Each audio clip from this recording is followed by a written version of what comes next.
ایک تو بغیر تحقیق اور بغیر تصدیق کے کسی کے حوالے سے ہمیں رائے قائم نہیں کرنی چاہیے. صرف سنی سنائی باتوں پہ ہم کو خود فیصل اور جج نہیں بننا چاہیے. ایک یہ بات، اور دوسری بات کہ صبر، حلم، بردباری اور حوصلہ کیا ہے اور اس کی اہمیت کیا ہے، اس کے حوالے سے چند باتیں کریں گے. باقی رہ گئی تو انشاءاللہ آئندہ جمعہ پوری کی جائے. عزیزان گرامی، اگر ہم سوال کریں یا کوئی بھی سوال کرے کہ بہادر کس کو کہتے ہیں، تو شاید کہ جواب یہ آئے کہ کوئی پہلوان دوسرے پہلوان کو اکھاڑے میں دھول چٹا دے. جو دھول چٹا دے وہ پہلوان، جو پٹک دے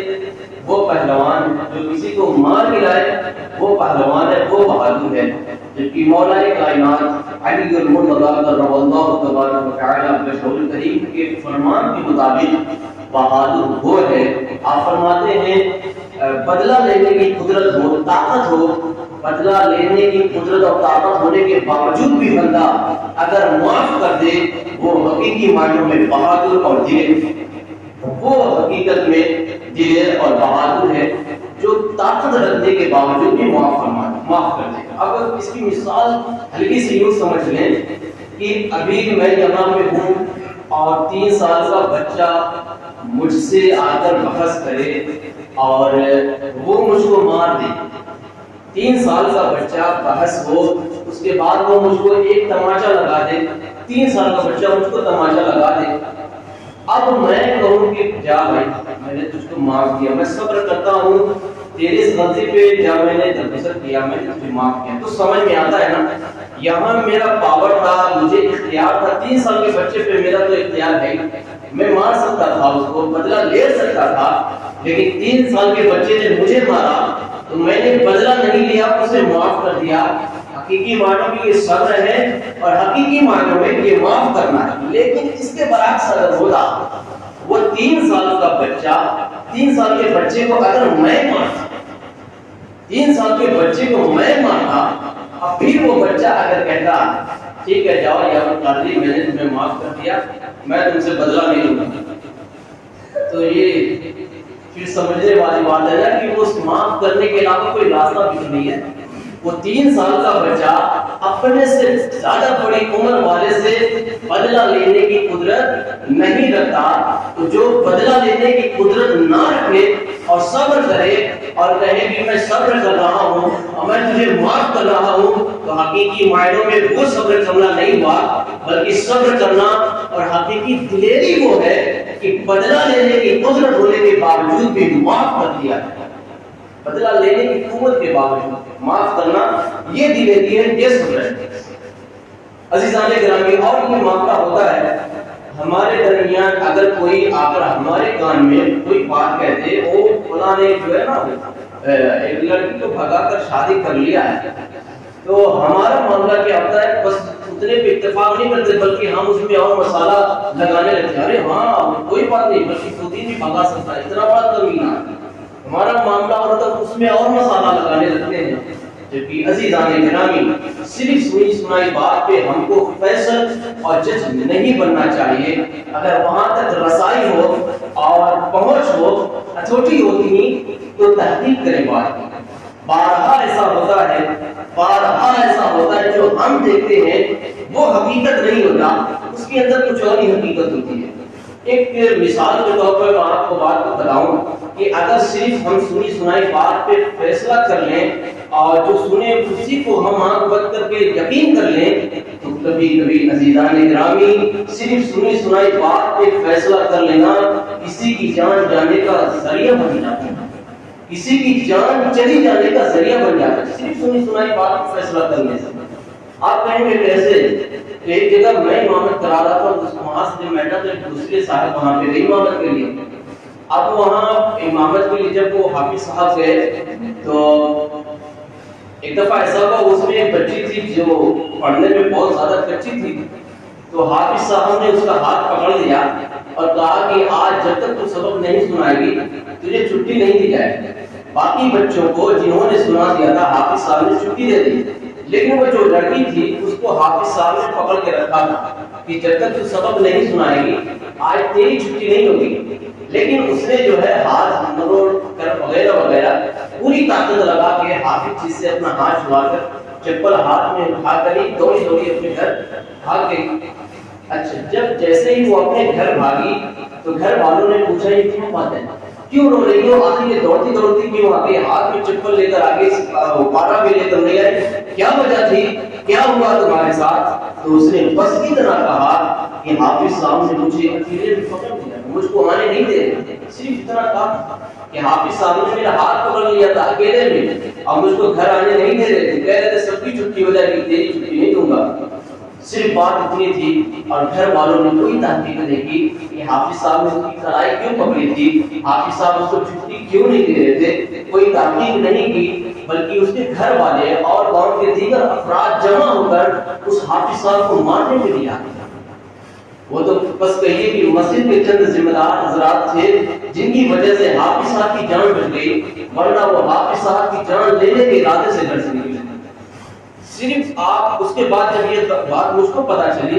چونکہ میں وہاں کے حالات سے میں آگاہ تھا، خبردار تھا، تو میں نے کہا کہ اس کی تحقیق پہلے کرنی چاہیے کہ غلطی حافظ صاحب نے کی ہے یا کس وجہ سے حافظ صاحب نے اس کا ہاتھ پکڑا ہے، اس کی حقیقت کیا ہے۔ تو عزیزان گرامی صحیح معنوں میں جب میں نے تحقیق کی تو پتہ یہ چلا کہ بات صرف اتنی تھی کہ اس نے سبق کئی دنوں سے سنایا نہیں تھا اور حافظ صاحب اس دن غصے میں تھے، انہوں نے کہا آج جب تک سبق نہیں سنائے گی تیری چھٹی نہیں ہوگی۔ اسی وجہ سے حافظ صاحب نے کلائی پکڑ لی تھی کہ سبق سنا تبھی چھٹی ہوگی، لیکن اس لڑکی نے جب یہ بات ادھوری بتائی کہ حافظ صاحب نے میری کلائی پکڑ لی تھی، مجھ کو گھر آنے نہیں دے رہے تھے، تو گھر والوں نے اس کا معنی دوسرا نکالا۔ اب بغیر تحقیق کے بغیر تصدیق کے وہ اس بات پہ فیصل ہو گئے، وہ فیصلہ کر بیٹھے کہ وہ حافظ صاحب ہماری بچی کے ساتھ غلط کام کا ارادہ کر چکے تھے، حافظ صاحب ہماری بیٹی کے ساتھ بدسلوکی کرنے کا ارادہ کر چکے تھے، اور وہ یہ خود ہی فیصلہ کر کے حافظ صاحب کو جان سے مارنے کے لیے گھر سے نکل آئے۔ عزیزان گرامی کیا سمجھ میں آیا؟ حاصل کلام بس یہ ہے اگر بغیر تحقیق کے کوئی فیصلہ کر لیا جاتا ہے تو کبھی کبھی کسی کے جان کے جانے کا ذریعہ بن جاتا ہے۔ اگر وہ گھر والے، اگر اس لڑکی کے گھر والے تحقیق کر لیتے کہ حافظ صاحب نے اس کو کیوں پکڑا تھا، حافظ صاحب اس کو گھر کیوں نہیں آنے دے رہے تھے، تو آپ بتائیں کہ حافظ صاحب کو مارنے کے لیے گھر سے نکلتے؟ ہرگز نہیں نکلتے، بلکہ وہ حافظ صاحب کی تعریف کرتے، ان کا سپورٹ کرتے کہ حافظ صاحب آپ نے بڑا اچھا کیا، آپ اس بات میں ہماری بچی کو روکے رہے کہ اس نے سبق نہیں سنایا تھا۔ عزیزان گرامی اگر ہم چاہتے ہیں ہماری خیرت، اور یہ بھی دیکھیں کبھی کبھی ایسا بھی ہوتا ہے، یہ تو منافق قسم کے لوگ ہوتے ہیں نا، حقیقی دشمن جو کھلا دشمن ہوتا ہے وہ زیادہ نقصان نہیں پہنچاتا جتنا زیادہ نقصان یہ چھپے منافق پہنچاتے ہیں۔ اللہ منافقوں سے ہمیں اپنی پناہ عطا فرمائے۔ یہ منافق بہت ڈینجرس ہوتے ہیں، بڑے خطرناک ہوتے ہیں، ان سے اللہ محفوظ رکھے۔ تو کبھی کبھی یہ جو منافق ہوتے ہیں نا، اس میں کئی لوگوں کی غلطی ہوتی ہے۔ جو منافق ہوتا ہے وہ ایک کے پاس جائے گا کہ وہ فلاں نے تمہارے حوالے سے تعریف کی ہے یار، اور وہ تم نے جو نیا گھر بنوایا ہے نا تو فلاں کہہ رہا تھا کہ ارے وہ 2 نمبر کا کام کرتا ہے، اس نے اتنا بڑا گھر بنوایا ہے۔ تو اس کے بعد اب یہ بھی تحقیق نہیں کرتا تھا کہ اس کی بھی کہ اس نے سچ میں کہا ہے کہ نہیں میرے بارے میں۔ اب دونوں جب اکٹھا ہوتے ہیں، دوست ہوتے ہیں، کہتے ہیں تو نے میرے پیٹھ پیچھے مجھے خنجر مارا، تو نے مجھے دھوکہ دیا، اب نہ اس کی یہ سننے والا ہے نہ اس کی یہ سننے والا، دونوں آپس میں مباحثہ بحث کر رہے، جھگڑ رہے ہیں، اور یہاں تک نتیجہ پہنچا کہ دونوں میں مٹبھیڑ ہوئی اور ہمیشہ کے لیے ناراضگی آ گئی۔ اگر وہ اس میں سے ایک بندہ تحقیق کر لیتا تو کیا یہ ان کی دوستی ختم ہو جاتی؟ ہرگز نہیں ہوتی۔ عزیزان گرامی آج کی تعلیم میں بھی اگر ہم سے کوئی بات کہی جائے، اگر کوئی خبر سوشل میڈیا کے ذریعے ہم کو ملے تو جھٹ سے فیصلہ نہیں کریں، بلکہ اگر رسائی ہو تو اس کی تحقیق کریں، اس کی تصدیق کریں۔ اور عزیزان گرامی تصدیق ہو جائے، اگر فرض کر لیں کسی احباب کے حوالے سے یہ خبر پتہ چل گئی کہ وہ شراب پیتا ہے، تو اب اس کا مطلب یہ نہیں کہ اس کے فوٹو کے ساتھ سوشل میڈیا پہ ہم پوسٹ وائرل کریں کہ یہ میں نے تحقیق کر لی ہے یہ شراب پیتا ہے۔ ایسا نہیں کرنا ہے۔ عزیزان گرامی، سیدنا تاریخ السلطنت مخدوم میں اشرف جہاں کے سمنانی رضی اللہ تعالیٰ ایک دفعہ ایک گاؤں میں آپ نماز پڑھنے کے لیے گئے۔ ایک گاؤں میں تھے، جب وہاں نماز پڑھنے کے لیے خیال ہے کہ نماز آپ پڑھ چکے تھے، تو جو امام صاحب تھے ان کے حوالے سے گاؤں کے لوگوں نے کہا اے مخدوم پاک، وہ جو امام صاحب ہے نا وہ شراب پیتے ہیں۔ امام صاحب کے حوالے سے مخدوم پاک سے گاؤں والے لوگ شکایت کر رہے ہیں کہ وہ شراب پیتے ہیں۔ اب وہ مخدوم پاک کیا کہہ رہے ہیں؟ یہ نہیں کہہ رہے ہیں ارے یار کیوں نہیں پہلے بتایا، میں اس کے پیچھے پڑھتا ہی نہیں، اللہ اکبر، اتنا بڑا گنہگار ہے کہ اس کے پیچھے نماز پڑھ لیا۔ نہیں، جب مخدوم پاک سے گاؤں والوں نے کہا کہ ہمارے گاؤں کا امام یہ شراب پیتا ہے، تو مخدوم پاک نے کہا نہیں پیتا ہوگا، غلط فہمی ہو گئی ہوگی۔ تو اس کے بعد پھر گاؤں والے نے کہا نہیں یہ روز پیتا ہے، ہم نے اپنی آنکھوں سے دیکھا ہے۔ تو پھر مخدوم پاک نے فرمایا ہو سکتا ہے اس نے کبھی بھول کر پی لیا ہو، آپ ٹال رہے ہیں ان کی باتوں کو، لیکن وہ بار بار کہہ رہے ہیں نہیں مخدوم پاک یہ روزانہ پی رہا ہے، آپ انکار کرتے جا رہے ہیں، آپ یہ کہتے جا رہے ہیں ہو سکتا ہے اس نے زندگی میں بھولے سے ایک دفعہ پی لیا ہو سکتا ہے کسی نے مجبور کر کے پلا دیا ہو، لیکن وہ شراب نہیں پیتا ہوگا، ہو سکتا ہے اس نے اس شراب کے بوتل میں ہو سکتا ہے کچھ اور شے رہی ہو، لیکن یہ آپ اس کے عیب پہ پردہ ڈال رہے ہیں۔ لیکن گاؤں والے بار بار کہہ رہے ہیں نہیں مخدوم پاک ہمارے گاؤں کا امام شراب پیتا ہے۔ اور جب یہ خبر اس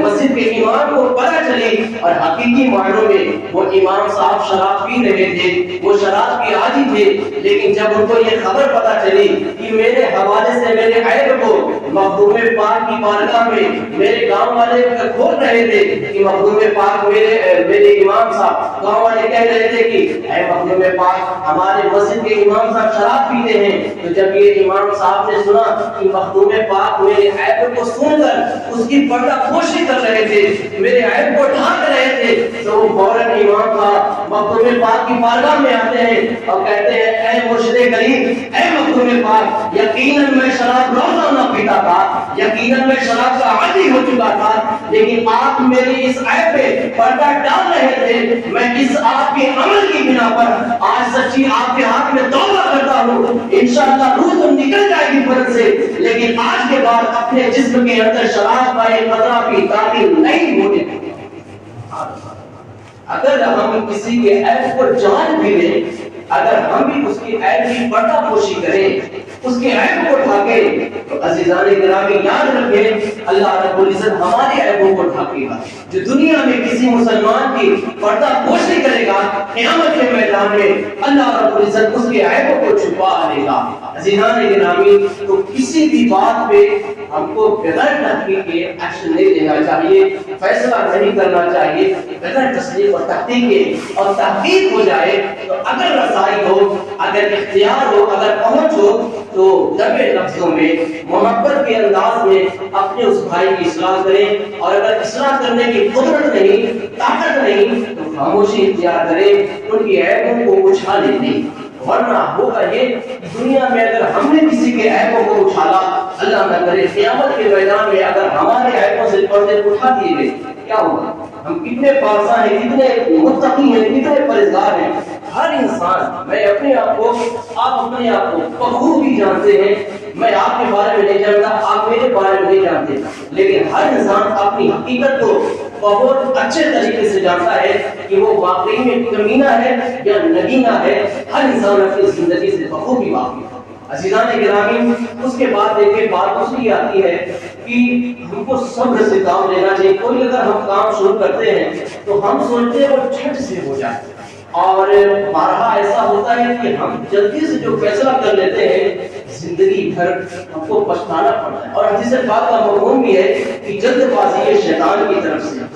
تو جلد بازی کبھی نہ کریں، کوئی بھی کام سوچ سمجھ کر وقت دے کر کریں۔ دیکھیں ایک واقعہ بتا کے بات کو ختم کرتے ہیں۔ آقا جناب علیہ السلام آپ گئے حرم شریف میں، اور وہاں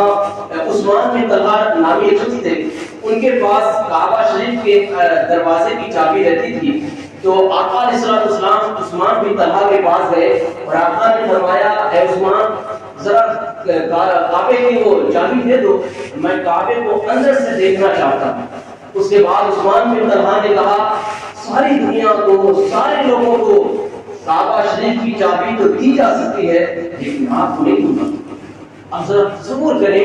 نبی آخر الزمان جن کے صدقے میں کعبہ کی عظمت ہم نے پہچانا، جن کے صدقے میں ایک خدا کی خدائیت کا شعور ہمیں عطا ہوا، جس کے صدقے میں ہمیں وحدانیت کا پیغام ملا، جس کے صدقے میں ہم ایک خدا کی عبادت کرنے والے بن گئے، اس رسول معظم سے کہا جا رہا سارے لوگوں کو تو کعبے کی چابی دی جائے گی لیکن آپ کو نہیں دی جائے گی، ہونا تو یہ چاہیے تھا آقا ابو بکر صدیق سے کہتے اس کو قتل کر دو، عمر فاروق اعظم سے کہتے اس کو قتل کر دو، اس نے مجھے چابی دینے سے انکار کیا، لیکن عزیزان گرامی ایسا کچھ بھی نہیں ہوا، بلکہ جب اس نے عثمان بن طلحہ نے یہ کہا سارے لوگوں کو چابی دی جائے گی آپ کو چابی نہیں دی جائے گی، تو آقا علیہ السلام مسکرا کر فرماتے ہیں اے عثمان وہ وقت بھی آئے گا کہ وہ وقت بھی آئے گا جب یہ چابی میرے ہاتھ میں ہوگی اور اس وقت میں جس کو چاہوں گا یہ چابی دوں گا۔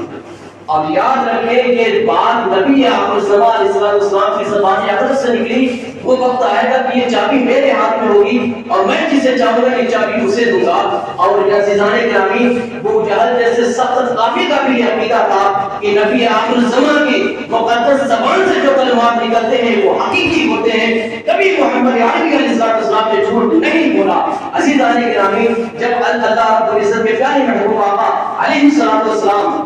فتح مکہ کی 10,000 عاشقین کے ہجوم کے ساتھ مکہ شریف میں انٹر ہو رہے تھے، داخل ہو رہے تھے، تو سفیان جیسے اور بڑے بڑے ذمہ داران لوگ آپس میں تو مشورہ کر رہے تھے کیا کیا جائے، لیکن عثمان بن طلحہ کی رات کی نیند غالب ہو چکی تھی کہ اب یہ کعبہ کی چابی میرے ہاتھ سے چلی جائے گی، کیونکہ نبی غیبدان نے یہ مجھے کہا ہے یہ چابی میرے ہاتھ میں آ گئی۔ بالآخر عزیزان گرامی آقا کے دست اقدس میں وہ چابی آتی ہے، آقا کعبہ شریف کے اندر جاتے ہیں اور خود سے گناہ باطلہ کو صاف کرتے ہیں، کعبہ شریف کے اندر جاتے ہیں، اس کے بعد آقا باہر آتے ہیں، اس کے بعد آقا فرماتے ہیں ہمارا معاملہ یہ ہوتا ہے کہ کوئی انداز سے بات کر دے اور وہ صحیح ہو جائے تو زندگی بھر کہتے ہیں ارے یہ بات میں نے کہی تھی نہیں کی تھی، 2014 میں نے کہا تھا کہ تمہارا بیٹا یہ ہو جائے گا، دیکھو آج ہو گیا، پورا چرچا کرتے ہیں۔ عزیزان گرامی بہت سال پہلے آقا نے فرمایا تھا کل یہ چابی میرے ہاتھ میں ہوگی اور میں جسے چاہوں گا یہ چابی اسے دوں گا، تو عثمان بن طلحہ کو آقا نے طلب فرمایا کہاں عثمان بن طلحہ حاضر کیا جائے۔ اب عثمان بن طلحہ حضور کی بارگاہ میں آ رہے ہیں، اب قدموں میں لڑکھڑاہٹ ہے، دل میں خوف ہے کہ اب نہ جانے میرے ساتھ کیسا معاملہ ہوگا، نہ جانے میرے ساتھ کیسا رویہ اختیار کیا جائے گا، لیکن عزیزان گرامی جب عثمان بن طلحہ حضور کے پاس آئے تو آقا علیہ السلام نے فرمایا اے طلحہ میرا یہ وعدہ تھا کہ میں یہ چابی میں جسے چاہوں گا اسے دوں گا، اے عثمان لے یہ چابی میں تجھے دیتا ہوں۔ عزیزان گرامی عثمان بن طلحہ کا یہ بیان ہے کہ جب وہ چابی میرے پاس آ رہی تھی تو وہ صرف چابی میرے پاس نہیں آ رہی تھی بلکہ حقیقی معنوں میں اسلام میری طرف آ رہا تھا، اور جیسے ہی ان کے ہاتھ میں کعبہ شریف کی چابی پہنچی ہے انہوں نے کلمہ طیبہ پڑھ کر ہمیشہ کے لیے مذہب اسلام میں شامل ہو گئے۔ تو ہم کو ہمیشہ ہر معاملے میں تیز اختیار کرنی چاہیے، جلد بازی نہیں کرنی چاہیے، جلد بازی میں بڑا نقصان ہوتا ہے، اور اخیر یہ بہت ہی قیمتی پیغام